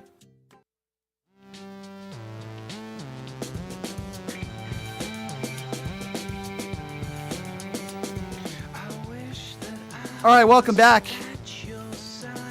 Pushing the limits. So glad you can join us. Want to tell you guys about Sahara West Urgent Primary Care, located at Sahara and Jones. Great place. No appointment needed. In and out of there in 20 minutes, I was. And they take most insurances, but if you don't have insurance, $95. 702-248-0554. You could also visit them online at saharawesturgentcare.com. It is now time for something we are going to be doing every Thursday. I am very excited. It is called the Mo Shapiro Hour, and brought to you by, besides myself, a man who played in the NBA for over 10 years, the 7-footer. I know he's been called that before, but it's always a pleasure to have and to speak with Paul Mokeski, who's had a pretty incredible basketball career and coaching career. It's I'm glad we're going to be able to do this every week, Mo. Thank you so much for being here. Absolutely, and we want Mo Shapiro, more Shapiro, but we also want Mo Shapiro. Mo Shapiro, I like that. Just like Mo Money. You remember that movie? Yeah, Mo Money, Mo Money. So I have some very fun audio I want to play for you to start. Now, we're going to talk NBA playoffs coming up, not just around the corner, right? Yeah. We're going to be talking about the trades. I want to get your thoughts on LeBron James breaking the scoring record. I want to get your thoughts on the All-Star weekend. So we got a lot to get to with you. But I want to start here because there was a moment on TNT where they were talking about Charles Barkley and some of the fights he's got into in his life. And there was a moment on TNT where they showed a little bit of video. Well, I'm just going to play the audio for you. It's a video, though, of Charles Barkley punching you. All right, have a listen to this. Here we go. Hey, why you push Mokeski? Because he pushed me. Man, stop it, man. Come on, what's it? Oh, come on. Oh, you gotta get a hole. Oh, go down goes Frazier. Down goes Frazier. Oh, my. Boom. That's what you go get, Shaq. You hit him with your wristband. He came close. He came up on me. You hit him with your wristband. I'm sorry, Paul. Paul's a nice guy. Look at this. And you laugh. They're joking around about Charles Barkley hitting you. Okay, what happened there? I'm telling you what, that's been shown many times. They talked about it on TNT a lot too. And when you see the video, I think it's a playoff game in Milwaukee, and we squared up at half court, and he got me a good one, not with his fist, but kind of with his forearm, because I did step into him, and got a little closer, and he knocked me down on my butt. I got up, and they separated us. But the truth is, he's right. When you hear that, he says he pushed me. I didn't push him. I elbowed him. So before that happened, the ball went in the basket. He was taking it out. When you take it out, you reach up to get the ball out of the net, and you take it out. When he did that, I got him a little shot in the ribs, which I shouldn't have done. And then I'm running down the floor, and there's, 18,000 people, and it's quiet. I'm like, we just scored and it's quiet. Something's wrong. And I'm running down the floor, and I turn around and he's coming right at me. And that's where that. The interesting thing is, I don't think there was a foul. There's no technicals, no flagrant. 8 people probably would have been kicked out today if that happened today. I would have been banned forever. But all they did is separate us, get us into our little huddles, and the refs came over and said, "Knock that stuff off." That's all they said. But Paul, it's amazing because all the players, former players that I talked to, that I've asked about you, they all pretty much tell me the same thing, that you're just the nicest, and you are. I've hung out with you. You're like the nicest guy in the world. But yet when you played, you didn't take any crap from anybody. I mean, you were tough. I mean, you got into a lot of, maybe not call them fights per se, but you got into a lot of scuffles with people back in the day when you played, right? Yeah, I mean, I played in the NBA for 12 years. I'm 7 foot tall. I could shoot, do some good stuff. I'm not blowing, but I could play. I had talent, but at that level, I needed to find a niche, and that niche was being the hard-nosed guy, sets picks, dives on the floor, and is physical and doesn't take crap from anybody. And if you came in the lane, if you asked anybody, I would knock you on your butt, but I wasn't dirty. So I wasn't trying. You weren't Bill Laimbeer. No, I wasn't trying to hurt anybody, but Right. you're going to know it, and that's how I lasted for 12 years. Can you name me some players that you feel like, in your opinion, intentionally tried to hurt people? That's hard to say because you don't know what's in their mind. I know there's players. Bill Laimbeer's name comes up. I've known him since high school, and he was very physical and played in a certain way. Was he trying to hurt anybody intentionally? I don't know that. Some of the fouls were, especially against Jordan and the Jordan rules. When you watch those playoffs with the Pistons and the Bulls, I mean, they were beating the crap out of Jordan when he came to the basket. But intentionally hurting someone, I would say, in my 12-year career, there was only a handful of times where I thought that guy was trying to hurt that guy. But other than that, it was just physical play. So, everybody knows it's a livelihood. Yeah. I mean, I had a family. I have two boys. Right. Bill has a family. Everybody has families, and they're trying to make a living. So hurting somebody, that's when you cross over the line, and that's when it gets into a problem. When there's some guys in the gray area, I might have played in the gray area a little bit, but if you cross that line, sure. It's a problem, especially nowadays when these guys are making $100-200 million. Yeah, LeBron James being one of them. Why don't we just start there? You played against Kareem Abdul-Jabbar. You had to defend Kareem Abdul-Jabbar. You've defended some of the best players to ever play the game. LeBron James just broke the scoring record. What was your first reaction when you saw that? Well, I think eventually it's going to happen. Coach McMillan got let go from Atlanta yesterday. I've been in the coaching profession for over 20 years. When you're hired as a coach, you're going to be fired. That's part of the deal, and unless you're Popovich or someone like that. Same thing with records. Your record's going to be broken eventually. But that record, I mean, Kareem played for 21 seasons, I think, and LeBron's on 20 now, I think. So that's, that longevity and that progression of that far, that high level of play for that many years is phenomenal. And it is, yeah. We've had this discussion before. I still believe Wilt Chamberlain is the GOAT. I think he's the best individual player, offensively especially, but all around. And if he played, I think, 14 seasons. Mm-hmm. So if he played 6 more seasons, he would have scored 48,000 points and would have had those guys by 20,000. But, eventually, when it was done, I watched it. It was neat that it was done at home, maybe kind of designed because I think he sat out a couple games. Family was there. Old high school teammates were there. I was a little amiss a little bit because Kareem was sitting on the baseline and ready to honor and hand the ball over like he did, which was awesome. But I thought they kind of pushed him to the background a little bit, and they walked him over to the scores table, and then LeBron had all this thing, and then they brought him out, and he and LeBron haven't got along a lot. They've got a little bit back and forth. At the very end, he presented the ball. They hugged. It was heartfelt. But in my opinion, someone as great as Kareem and what he did in his career and for the Los Angeles Lakers, I felt when I watched it that he was kind of pushed in the background. He should have been pushed forward more. What you're saying is exactly what I was thinking when that moment happened. Now, I love Kareem Abdul-Jabbar. He has gone after, I shouldn't even say go after, he's criticized LeBron when it comes to some social issues, whether it came the vaccine or Black Lives Matter stuff, whatever. Kareem has spoken up about that stuff. By the way, he's always been outspoken about these issues, and that's why I love the guy to death, besides the fact he's one of the best players to ever live. LeBron didn't like that. He's criticized him, and they've gone, fine. But I agree with you. You got to be able to put that stuff aside. This is a monumental moment, and while it is very important to honor LeBron James, I agree with you. I feel like they put Kareem kind of in the back, like you said, in the corner, and then waited till that shot. It's like, what Kareem did for the Lakers, let's not even get started there with what he did for that organization and that franchise, him and Magic. I agree with you. I just thought it was a little bit distasteful that they didn't do more, and maybe even show a reel of Kareem or just do something more. And they didn't do that. Maybe have a press conference with Kareem and LeBron. So I'm with you on that. All right. Can I? And also, I agree. They had a video side by side of them scoring. Right. But also, they should have done that at the first. When he first happened, they should have walked Kareem out at half court.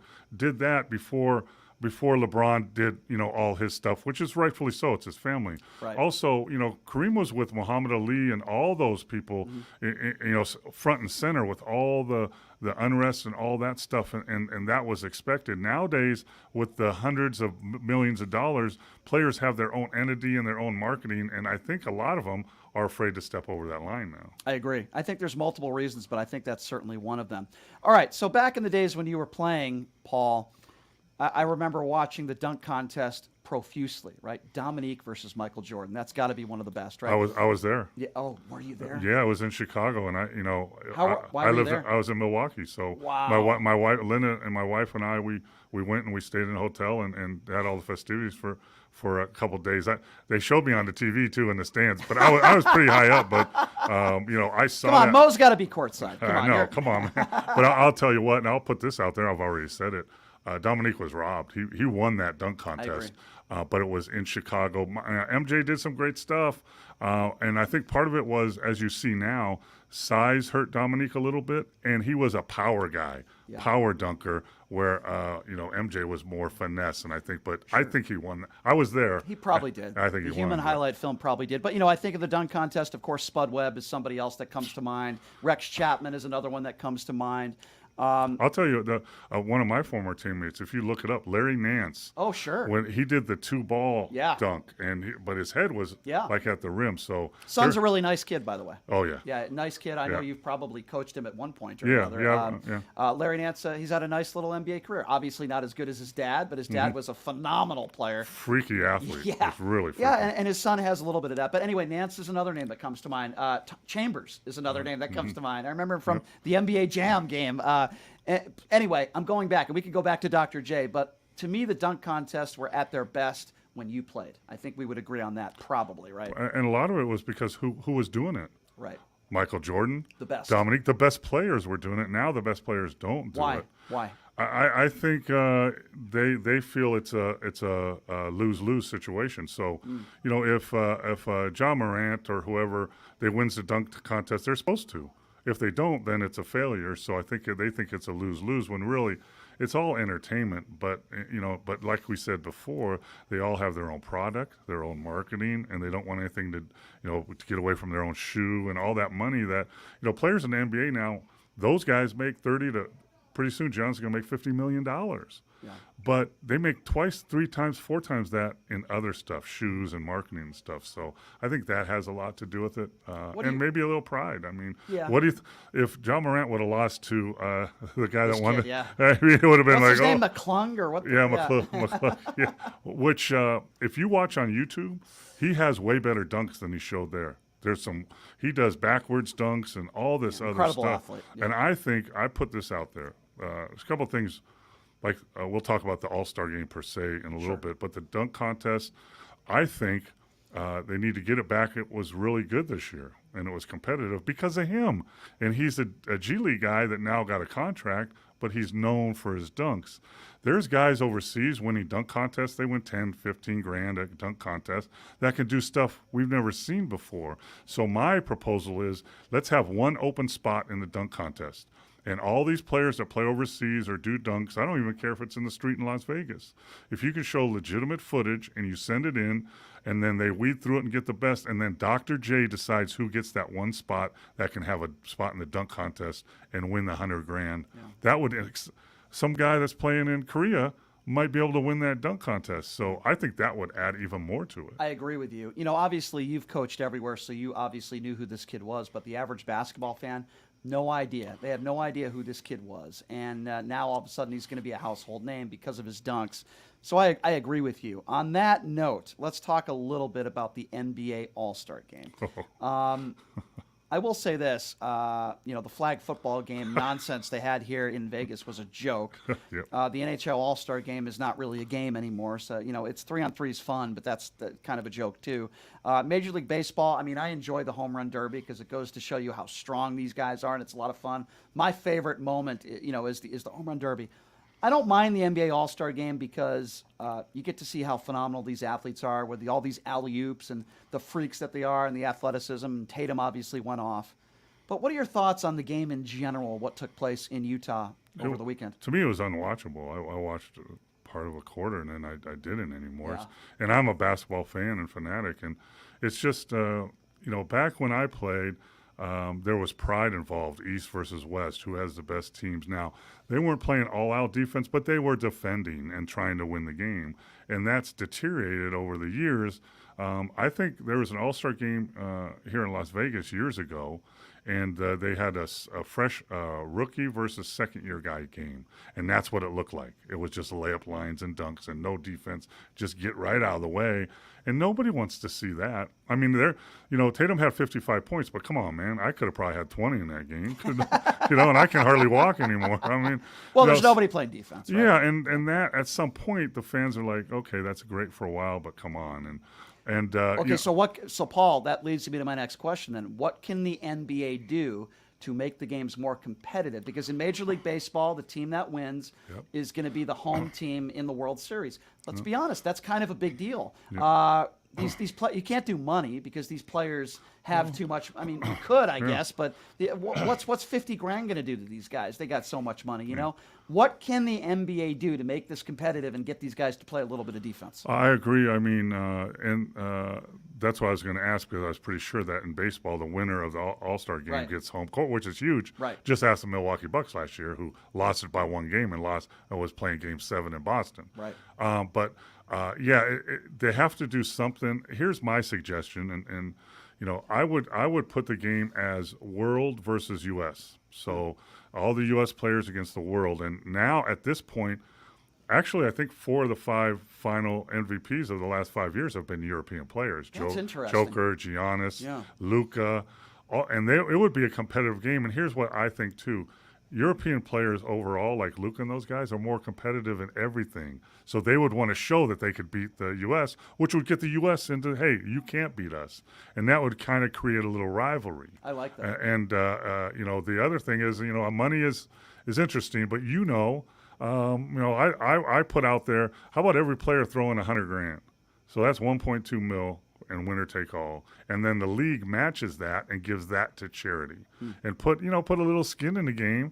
You'd be surprised. I know a lot of rich guys that if they get a free T-shirt or hat, sometimes they get really excited. So putting $100 grand on there, maybe, it might do it, but they got to do something because it was unwatchable. Even Coach Malone said it was unwatchable. Yeah. So it's tough. And I don't know, because they had the pickup ball, pick each guy and last guy picked and all that stuff to try and get more flavor in it. Mm-hmm. But you could go back to East-West, and then winner has the home court in the finals, which is huge, right? I think that's important. You're still not going to get these guys to play defense probably until 5 minutes left to go in the game. Yeah. That's better than nothing. Mm-hmm. The game was not competitive. I like your thought of international versus USA. I think that would make things very interesting, and then there's more pride on the line. Yes. I think that's really probably the only way to get it to work, and I love that idea. So I'll put that up on social media, and I'll see if people agree with you. I have a feeling a lot of people will. I think it's great. It's only been the last 3-4 years that game will be competitive, and now I'm not so sure who has the advantage in that. If you look at the top 5 and the top 5, it's equal, or world might have a little advantage. It'd be that, to me, I would watch that. And if I had to put a gambling spread down, if the USA, assuming everybody's healthy, by the way. Let's assume everybody's healthy. The best U.S. players playing against international, I would put the USA at maybe a -4 favorite. I think it'd be 2 buckets because it's played in the U.S. You can, and I do think the U.S. has a slight advantage, but it could go either way.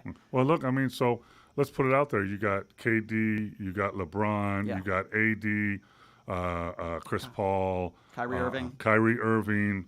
Paul George can still play. Yep, Tatum. Yep, Tatum. Joe Johnson. You could. But I'm sorry, not Joe Johnson. Did I just say Joe Johnson? He's retired a long time ago. He can still play though. Yeah, by the way. yeah, he can. Yeah. But there's obviously a lot of great players out there. I would think the international players, they got better bigs for sure. Yeah, for sure. I mean, you're talking the Joker, Giannis, Embiid, Luka, and then me. Put me in there. Can you imagine putting like Embiid at like the 4? Oh, absolutely. Joker can play the point guard. Yeah, I mean, no, put the Joker at the 3. Put Embiid at the 4. You know, I just look at Giannis. And Giannis, put him at the 5. I mean, it's. I mean that those impossible 5 to guard. those, Impossible. Yeah, and it would be. You know what it would be? It would be kind of small ball against bigs. But skilled bigs. It'd be an interesting game. I mean, obviously you got Luka, who's how much I love that guy. But I still think the U.S. would have a little edge when it comes to guard play, and I think internationally the international team would have a huge edge when it comes to bigs. And then here, throw this wrinkle in: play FIBA rules. Ooh. You can play zone. You can goaltend. Play FIBA rules. I like that. You can goaltend? Well, wait a second. Well, if you can goaltend, then nobody's ever going to score a basket. Well, the FIBA rule is as soon as the ball hits the rim, it's live. You can knock it off or tip dunk it. What do you think about that rule? I love that rule. You think the NBA should implement that? Absolutely. We played with it in the G League when I was coaching in the G League, D League. That's what we played with. And really, if you look at a game, it probably happened 3 or 4 times at best.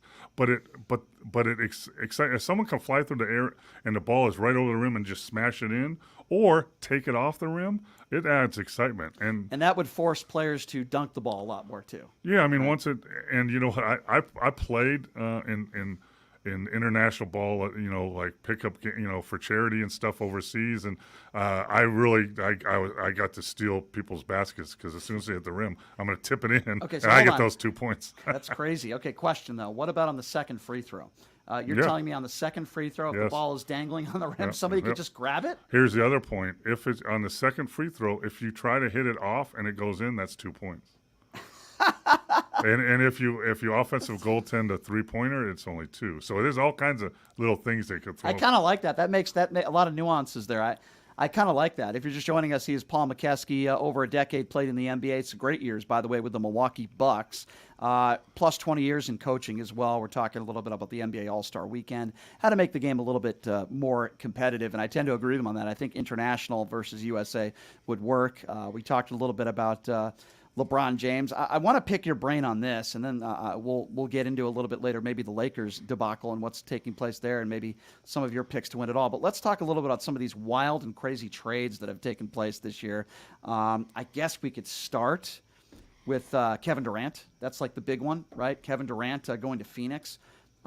Is this a do or die year now for the Phoenix Suns, and do you think they have what it takes to win the championship? If they're healthy, they're not very deep now, but if they're healthy, they're one of the favorites, if not the favorite. Mm-hmm. I mean, you got the best player in the world over the last few years is Kevin Durant, and you just picked him up to a good team that has Chris Paul, Ayton, who's averaging 20 and 12, having a great year, and then Booker, that is one of the best scorers in the league, and put KD in there.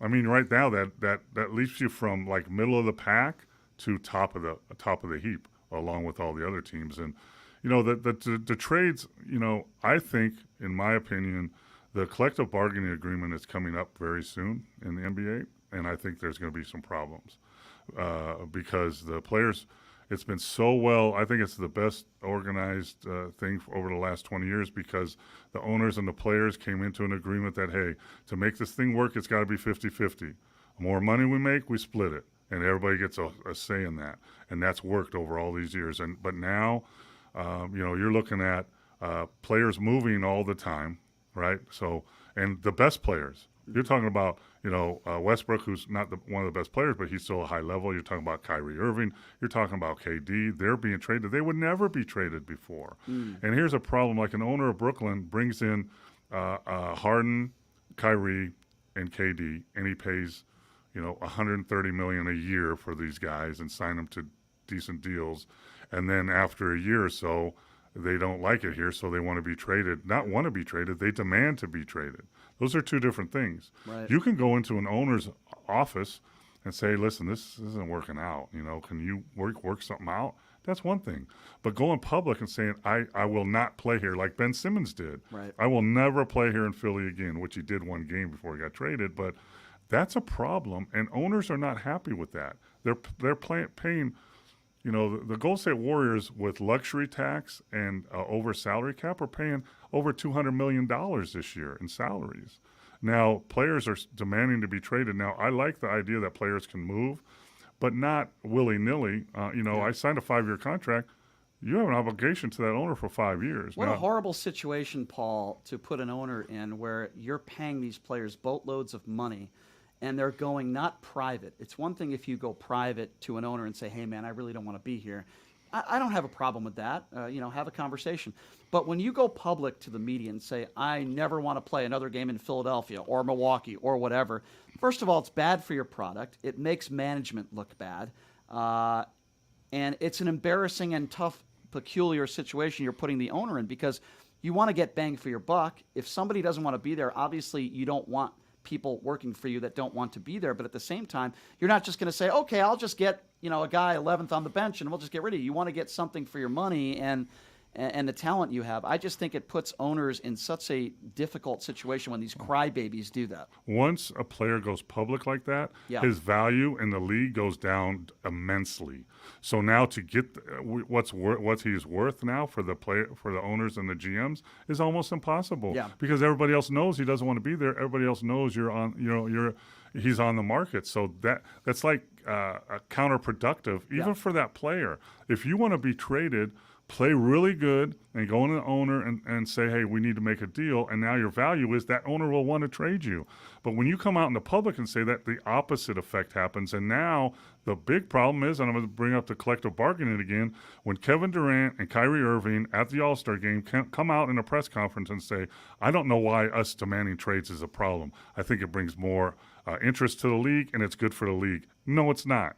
It's not. It's bad for the product. It's good for you. Mm-hmm. It's not good for the league, but that's not what they're saying or believing. And here's a guy, because you mentioned Ben Simmons, Paul, before we go to break. Here's a guy that I think coming out of college, pretty talented player, right? I mean, maybe not the best shooter, pretty good defender, very athletic, pretty darn good player coming out of college anyway. And here's a guy that his career, we think of him now, the guy doesn't play. And, he's not anywhere near to his potential. I think we all could agree on that. And why? Is he just a crybaby? Does he have mental illness? What is it with this guy, Ben Simmons, that he can't just play basketball? Well, I think 2 or 3 years ago, early in that season, we were talking about him as an MVP candidate. Right. He was a triple-double guy. Mm-hmm. He'd bring the ball down. He's 6'9", like Magic Johnson. He can pass. And he can defend, unlike Magic's not a great defender. He could defend, and he's a great pick. But he's limited with his non-shooting ability, and then his unwillingness to actually shoot the ball, even around the basket. And, that really affected him. And whether it's mental or physical, he got it all out and demanded, and now put himself in that spotlight where everybody's questioning, what is it? Is it your back? Is it mental? We got to take care of that. And now, the demand for him is just rock bottom now. Right. And, it's unfortunate. But you know what? If I would go back and I would research it, I bet he's made over 100 to 150 million already. So, so hopefully he took care of his money and he's got 60 million in the bank and he's good. But unfortunately, his career's not going to be what it could have been. No. And that's what's sad. Not sure he cares. Yeah, I'm not sure he cares. And I think there are a lot of guys, maybe not a lot, but there are some guys in the league, most of them are younger guys in the league maybe, that, they had a great college career. They finally made it in the NBA. They let the money get the best of them. And winning is not at the top of their priority anymore. I'll tell you, I talked about this the other day to a group of people. And I played with them and I coached them. There are most players in the NBA love the game and want to play the game. But there are players in the NBA that are just playing because they're skilled and get paid. And you know how you tell who's who? When I retired, well, actually, I didn't retire. They just stopped paying me. I never retired. They just stopped paying me. Right. I played pickup ball for another 15 years after I was done playing. I love to play the game. But there's guys that they retire and make a lot of money, and they never pick up a basketball ever again. So that's the difference between someone that loves the game and really respects the game. If I could play even a half court game right now with my 5 foot surgeries and 4 knee surgeries, just for one day, get out there on a Saturday and just play pickup ball for just a couple hours. Your love for the game. Do you just pick out a ball and just shoot once in a while? I've shot a little bit. I used to shoot a lot, but my physical limitations now limits me. But if I could, I would give anything because I love to play. Because you love basketball. I love to play. I appreciate that. So let me ask you this then: like your 20+ year coaching career. You ever coaching just a smart ass player that you don't know what you're talking about? You didn't do anything in the NBA, and then, oh really? Well, let's go 1-on-1 right now. Like, have you ever had a situation like that where whether it be a shooting contest or 1-on-1, or some guy that's not doing something right and you get into it with him and then you have to prove to him, I don't know, maybe this happened 15, 20 years ago. Have you ever had a situation like that? Not really. I mean, if that happened, I'm not going to play you 1-on-1 because it wasn't a great 1-on-1. Right. But I will shoot with you. Right. But at that point, here's the problem. Now you give that player some power. What if he beats you? That's true. So you got a problem. I was my first year in coaching. I was a player coach in the CBA. That was the NBA minor league before the G League, and I was a player coach. I mostly played, but I learned how to coach a little bit. And we had a coach, Dan Panaggio, who was a left-handed guard, played Division II. Yep. But he was crafty and he could play, and he was probably 45 at the time. And he always played, whenever a new guy came, he always played him 1-on-1, beat him the first game, and never play him again. Come on, coach, let's play again. No, I'm done. Well, I'm embarrassed to say this, Mo, but I will tell you that I coached a varsity girls basketball team in Connecticut when I was 23 years old. Tell me if you think I was wrong here. I had 2 situations. I'll give you a quick one real here. You're the perfect person to ask. I had a girl who showed up late to practice, 17, 18 maybe. She was a senior. She showed up late to practice a number of times, and I just had enough. For whatever reason, because I eat terrible even back then, I had Dunkin' Donuts. And I said, oh, thanks for showing up. I made the entire team run suicides. I took a chair and I put it right in the middle of the court.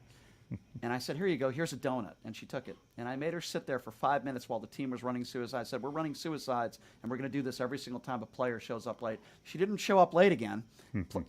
Is that wrong to treat players like that, even in this day and age? Right now you'd be in jail probably. But I mean, that's a tactic that's been used before because sometimes you make the person run and they don't care. But peer pressure, if you make all their teammates run while they watch, peer pressure will get the best of them, and they don't want to get put in that situation. So the technique was probably good, but in today's world, you can't do that. But she wasn't late the rest of the year. Yeah. It worked. Well, I'll tell you a story. I was coaching up in Reno in the D League. D-League, yep. In the D League before, it was the G League, D League.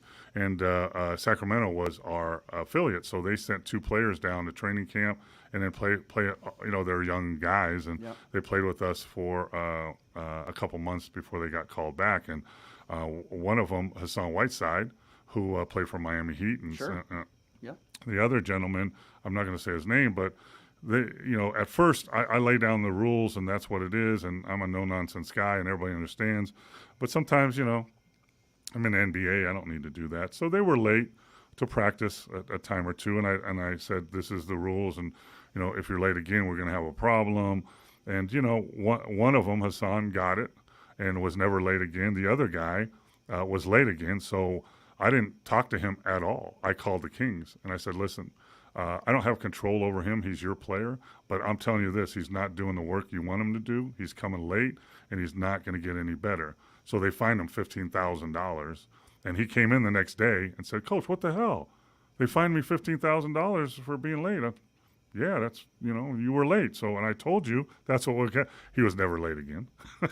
He deserved it. Yeah. By the way, did that guy end up playing in the NBA? Or? He played in the G League again, and he played overseas. And the sad part of this story, he was he was like Larry Nance. He could jump. He was that size and could jump like that. He went overseas and played. He played in Russia, got caught up in bath salts or whatever that drug stuff was. And when he came back to L.A., he kind of went crazy in his mom's house and was in a barricade situation. Oh, my God. Fired at police, and they fired back, and he's no longer with us. Oh, my God. It's really sad. I didn't – that's horrible. Yeah, it's really sad. I'm sorry to hear that. Yeah, I remember I was covering, you reminded me of another story of a guy by the name of Bryce DeJean-Jones, who played for UNLV and finally got a nice NBA contract. I think he signed a 3-year deal with the Pelicans. Unbelievable talent. All he cared about was winning. He got into fights with players in practice because he was so competitive. I watched it.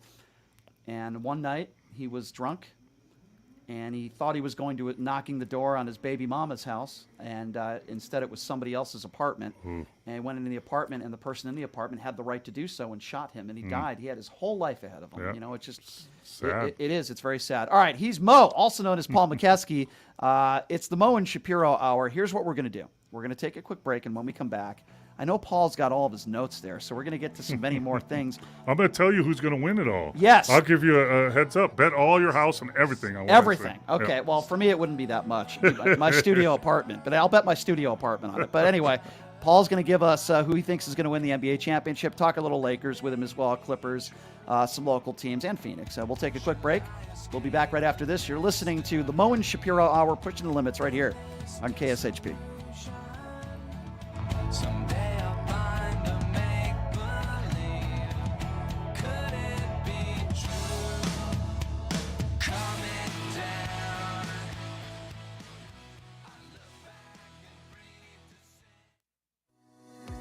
Hey everybody, it's Brian Shapiro from Pushing the Limits. I want to tell you guys about Sahara West Urgent Care and Wellness. They're conveniently located on the southwest corner of Sahara and Jones.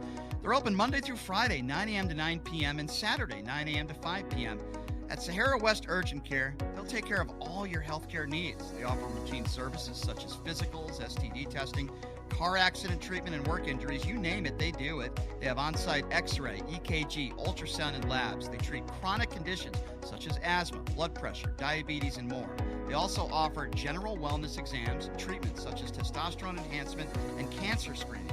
They're located on Sahara, 6125 West Sahara Avenue. Their number is 702-248-0554. And the best part, they accept most major insurances and affordable cash pay prices, office visits starting at just $95. And I'm also a client, so please give them a call, 702-248-0554.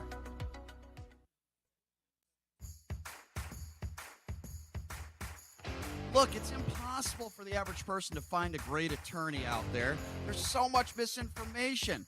Now, let me introduce you to former Chief Deputy District Attorney Thomas Moskal. He was Las Vegas's top DUI prosecutor for years. He prosecuted the most high-profile DUI cases in Clark County. No one knows more about DUI law in Nevada. Just Google it. If you get charged with DUI, whether it's a misdemeanor or even more importantly, a felony, you need Thomas Moskal representing you. His relationships with the prosecutors and judges and his knowledge of DUI law to work for you. So give him a call now or text him at 702-848-5555. It's your life and liberty that's at stake. Don't wait. Call now. That number again, 702-848-5555. Hey everybody, are you struggling to find a pizza place that reminds you of Brooklyn? That true blue New York style pie? Well, worry no more. Stallone's Italian Eatery Pizza is a knockout. We're located at 467 East Silverado Ranch Boulevard, just off of Premier Road, half a mile east of South Point Casino, just minutes from the Las Vegas Strip. Come by and grab a slice of pie. Plus, check out our Brooklyn-inspired Italian cuisine. Our sandwiches are super. Hero, that is. Because why be a sub when you can be a hero? Stallone's Italian Eatery is here to serve you phenomenal food, Vegas. Forget about it.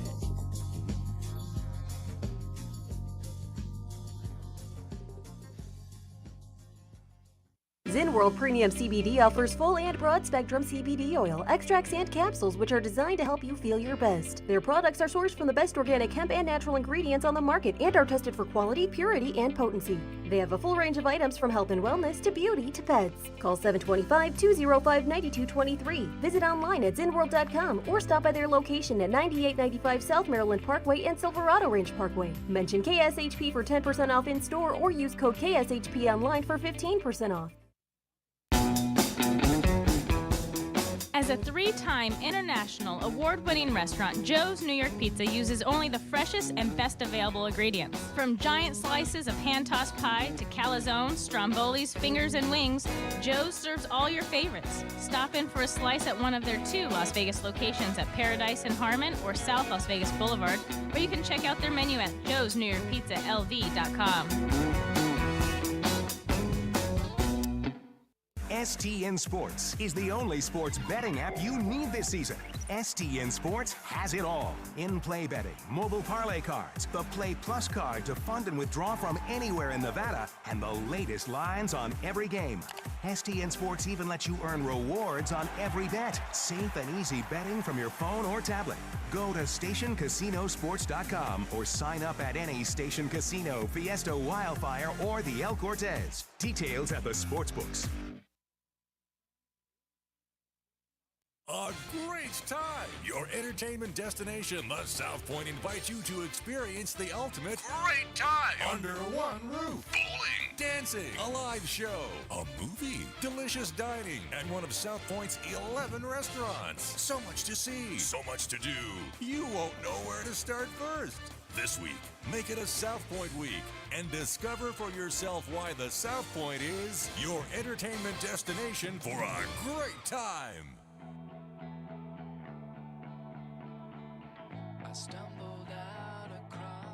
All right, welcome back.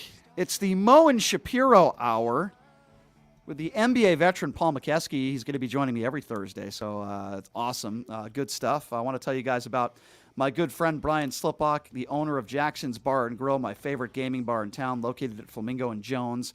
I know Mokeski's a fan of Jackson's. Brian is a man. Yeah, well, Mokeski, he walks in there like he owns the place. No, he didn't. No. He hits a royal flush mark in like the first 10 minutes of, he just sits down and plops in a couple bucks. Mo, I hope your wife isn't listening. Did you put that money away? I don't know. That's supposed to happen every time you walk in there, right? That was the deal. That's what it says on the door. Mokeski hits a royal flush, and he's literally playing for like 5 minutes. I'm like, what just happened here? So if you earn 200 points there every Wednesday and Sunday this month, you get $50 in free slot play. Great food, great atmosphere. Please check them out. Jackson's Bar and Grill, located at Flamingo and Jones. Love everybody there, from the employees to the food. Great gaming there. Jackson's Bar and Grill. Tell them I sent you. All right, we got Mo in the house. Paul Mokeski talking some hoops, the NBA vet, and been coaching for half of my lifetime as well. That's a long time because I'm not young either. But all right, Mo. So before we get to your picks on who you think is going to win it all, let's talk a little Laker basketball, because for the most part, even in Las Vegas, this is Lakerland. And we all know that LeBron James was partially, maybe mainly responsible for bringing Russell Westbrook in there, or as I like to call him, Russell Westbrook. I know he doesn't like that. But Anthony Davis is a guy that's been floated around that could be traded. I don't know. But I call him a butterfly for this reason. Like, he's very sensitive. He always gets hurt. Phenomenal talent, right? But if I call Anthony Davis soft, am I wrong by saying that? Is he soft? Well, I think... I can't really say for sure, but soft to me is, you get banged up a little bit and you don't play. I'm 70%, but I am playing. Anthony Davis has had some serious injuries, not Achilles blown out serious, but serious injuries. But it seems, and when I watch him play, he spends, he's 7 foot, he's not too big, he's not skinny really. But there's a way to fall, right? You're going to take hits and fall in the NBA, and you got to learn how to fall and absorb it. And 2 guys, AD and Embiid, seem to fall and awkwardly and get hurt more than anybody else. I agree with you, but I get the sense that when Davis has the ball, he's obviously perfected that fadeaway shot in the post. He's a tremendous talent.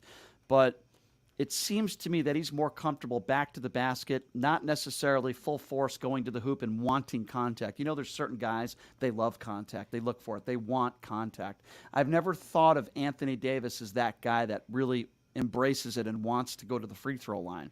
Am I wrong in that? Well, I don't. It's not about the free throw line, but it's about contact. And, there is you have football players, if you don't like contact, you're in the wrong sport. Right. Basketball, you can get away with it and actually be very successful. But there are guys that that go into contact. And then there are some guys that don't go into contact because they don't want to go to the free throw line. Right. And now there's some guys that just don't go into contact because that's the way they play. Did you ever have to yell at a player when you were a coach saying, you sensed that guys, they just didn't want contact? Sure. I mean, when I was in the D League, G League, there's guys that you had to, like, my saying in the league is if you fall, you get a call. So you got to go into somebody, create contact, get a shot off, and fall down, and you might be shooting free throws. But back to AD, you look at like Dirk Nowitzki, who I coached for 5 years in Dallas, and he's 7-footer that shoot the heck out of three, and his post game was 3/4 post, that 1 foot kick, fade away, and was very effective at it. And I think that's along the lines that AD kind of followed in those footsteps. And there's players like that. Yeah. What do you think about this Laker team? LeBron's not getting any younger, obviously still playing at a very high level.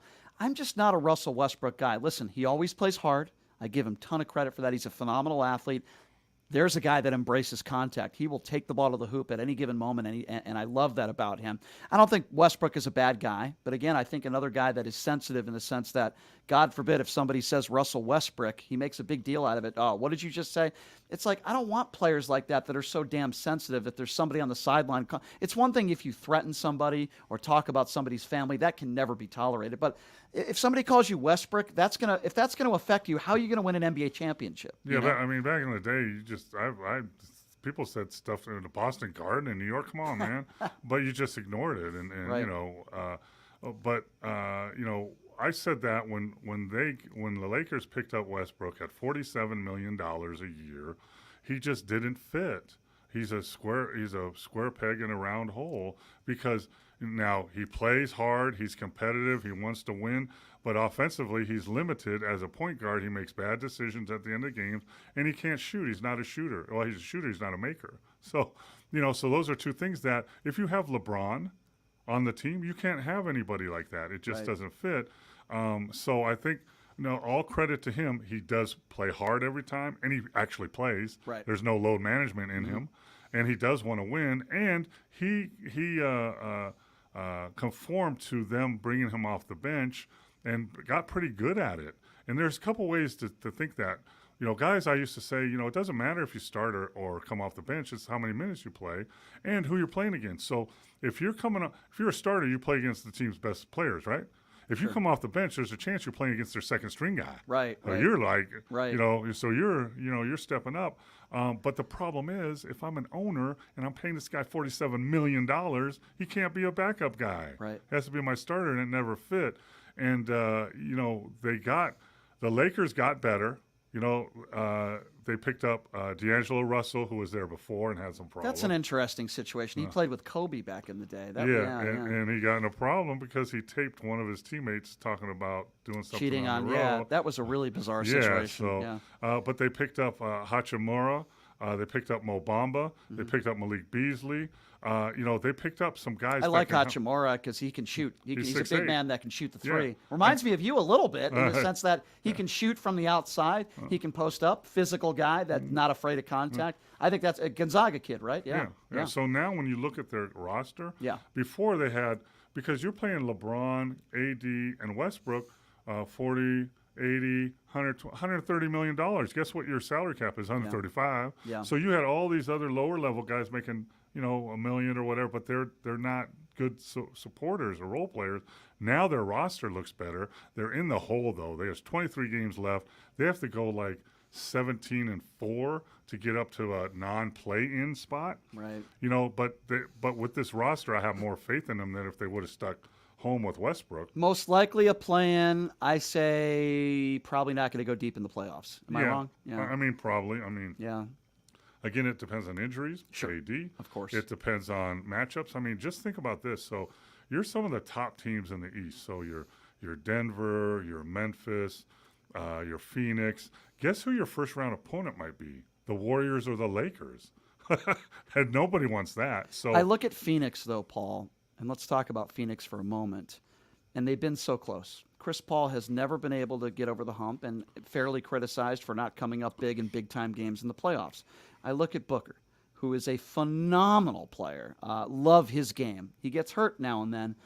phenomenal player, and there are great role players on this Phoenix team. And now you have a guy like a Kevin Durant, who's arguably the best offensive scorer in the league. I'm sorry, but it's do or die time for me. Yeah. When it comes to Chris Paul's career, I mean, come on. It's do or die time. Just get it done. They sold the farm. They need a championship in the next 2 years. Right. Because Chris Paul, they're going to pay for the next 5 years. He might be 60 years old getting $20 million. Who Right, knows? But, right. But they also have Ayton, who's a legitimate big, Yes. averaging almost and getting 20. better every game. Yeah, and Yep. they got him back in because he was having some problems because they didn't re-sign him.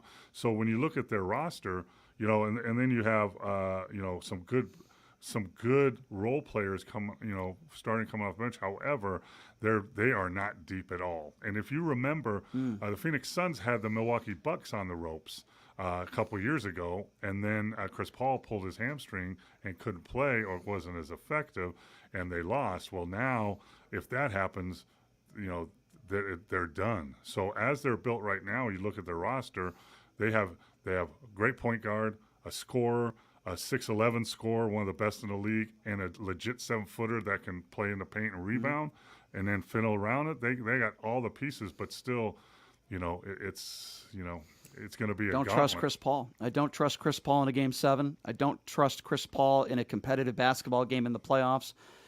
He just doesn't. He's a phenomenal player, but he just. I hate to use the term choke, but he chokes in big time situations. So does James Harden. Another guy. Yeah. I understand he's not on Phoenix, but another guy that doesn't come up big. Kevin Durant's not a choker. Say what you want about him. He's not a choker. No, the man scores when he needs to. And that's what. So let's say I'm in that locker room and I'm Kevin Durant or whoever who I won a championship.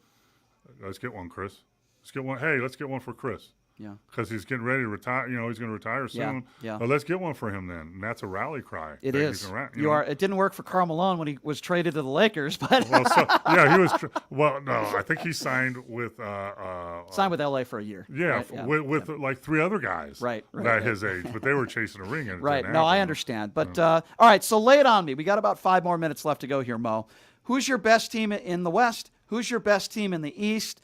Where my Boston Celtics are, by the way. I'm a Celtics fan. Hate to say it, but here that's blasphemy on the West Coast. But who's your best team in the East and West, and who do you see pulling away with this thing and winning the NBA championship? Well, we'll start with the West where we are, which I call the Wild Wild West, because you probably got about 5 teams that can win the West, right? You got Denver, who's been really good for a long time, with the Joker and Jamal Murray's back, and they're playing at a high level. They've been playing at it all year. You got Memphis, who's in the second spot. That's a very talented team, but I don't have faith in them. But you never know. You got Sacramento that's playing great too. They're in the 3rd spot. But I don't really trust them. And then you got the Clippers, who, if you look on paper, you got Paul George, Kawhi, Zubac. They just picked up a good pickup that people don't understand. Eric Gordon, who's a 6'5" guard that can score. He averages 20 points a game. They picked him up late. And so they, on paper, they have a team that can win it all. The Suns are right there with that. Then you got the Mavs, who picked up Kyrie Irving to put with Luka. I don't believe in that, but for 2 months it might work.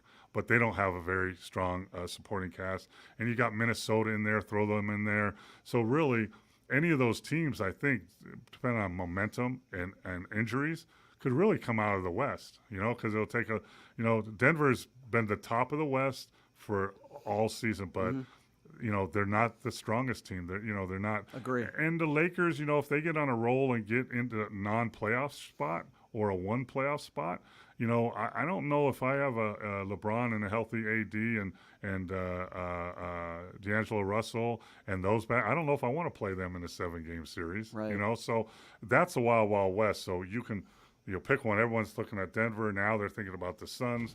I could see them in the finals, but Clippers are right there. Don't like Memphis. Don't like Sac. Don't like Mavs.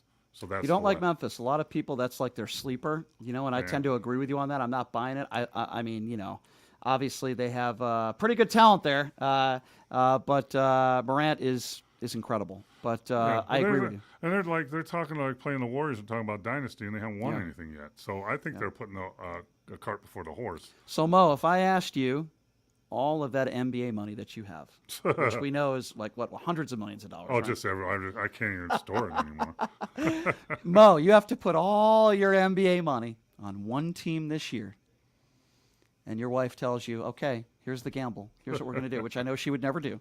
But if she did, who would you put it on? Well, let's talk about the East real quick. Oh, I'm sorry. We didn't even get to the East yet. You see, that's why we got two minutes. Go ahead. So the East is a two-man show, right? You got Boston, your team, sure, really good, and they picked up some guys that people don't think about that are really good. Muscala, who's a 6'11" shooter, and they picked up Brogdon, who's a really good player. Yep. So they got better. The Bucks got better too. They've been injured, but they won 12 in a row. And Middleton hasn't played that much. And they picked up Leonard, who's a 7-foot big guy, and they picked up Crowder, Jay Crowder. Love Jay Crowder, great rebounder. He's too. like the PJ Tucker that they have. Love Jay Crowder. So that's a two-team race. But then you got Philly that has Harden and Embiid. That's right there. Yeah. And then you got the Cavs, who was probably one of the best starting young 5 in the league, but they're still young. I don't have them in a 7-game series. So, it's going to be like the old days, baby, the Bucks against the Celtics. Yeah, I like Boston. And I'm biased. I think whoever comes out of that series, not too banged up now, because if Middleton gets hurt, Tatum gets hurt, Brown gets hurt, who's playing with an orbit fracture right now, then it affects if you're going to go play Denver or Phoenix. But I got to go with my Bucks then. Bucks to win the East and Bucks to win it all. Bucks to win it all. Wrap it up. Wow. Okay. Well. All my money in. Here's what I want. Okay, promise me this, Mo. If the Milwaukee Bucks make the NBA Finals, we're going to have a little viewing party. But here's the deal. Will you wear your Paul Mokeski Milwaukee Bucks jersey? As a vest? Yes. I think I have some warm-ups I could wear. We're gonna do it. We're gonna do it at Jackson's. Yes, at Jackson's for sure. If your Bucks make the NBA Finals, can I get you to wear something Milwaukee Bucks jersey? Absolutely, no All right, question. we're gonna do that. We're gonna have to order a 5XL. God, that's gonna be so awesome. And then maybe we can get Anderson Hunt to wear his Celtics jersey, even though he never played one regular season game. But that's he thinks he's still getting in the game. Mo, this has been a lot of fun, man. I'm glad we're doing this man, every week. For sure. I appreciate you being here, and we're going to go take a run to Arizona Charlie's now and have some fun. But this is going to be a lot of fun every week, especially as the playoffs are right around the corner. So I appreciate you being here. And we can start talking March Madness, too. Yes, and I didn't have to fight with any MAGAs either, which is awesome. Yes, there you go, baby. There you go. All right, thanks to Paul Mokeski for being here. Thanks to all of you. I'm taking tomorrow off. I will be back on Monday with Chris Wynn, but Chris Wynn will be filling in for me tomorrow, everybody. Everybody have a fantastic weekend, and Chris will be here tomorrow. Have a great day.